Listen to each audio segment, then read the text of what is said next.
You're watching Monty TV. I'm Jackie Karsh, sitting down now with Mark Litz, the Managing Director for DC Advisory's UK office, and Tommaso Zanobi, the Managing Director for DC Advisory here in the US.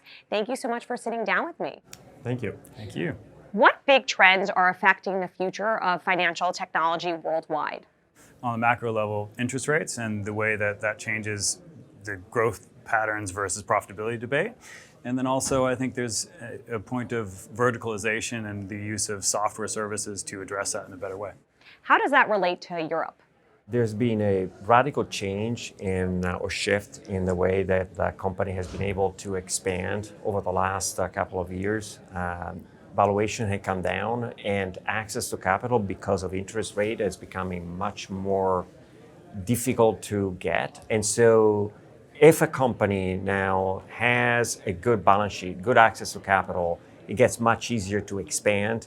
And whether there is a market that is adjacent to the US market, it makes it very easy and attractive to expand into this market. So that's a trend that we have seen more and more. How can fintech companies use these trends to compete globally? Well, I think there's a point of using the focus on verticalization to go deeper and to aid the clients to go deeper into their markets, therefore creating additional revenue streams through additional products, and then also keep the clients on for a longer period of time and helping with that retention aspect. What should American investors be focusing on when they're looking to invest in Europe?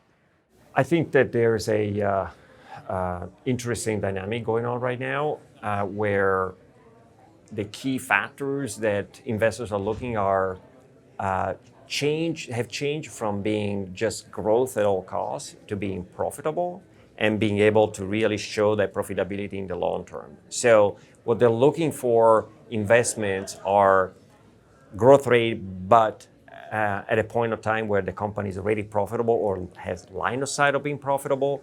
International expansion is usually driven by the concept of being adjacent. So if a market that is already similar to the one that is in the US can be complementary, then it makes a really good, compelling case to expand and invest in this market. I think in a way you're asking how can an investor differentiate himself from another one.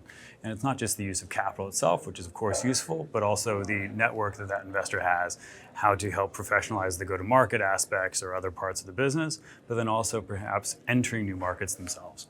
What trends do you think will be important for business deals in 2024?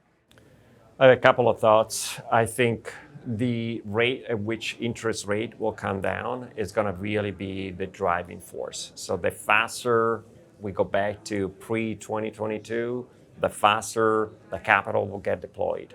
Don't forget that we have so many investors that are sitting on a lot of cash that is not being deployed, and they need to deploy it as fast as possible. So the demand is there. We just need to see a better interest rate environment, and therefore companies that are beginning to go back into a growth trajectory that it somehow got lost.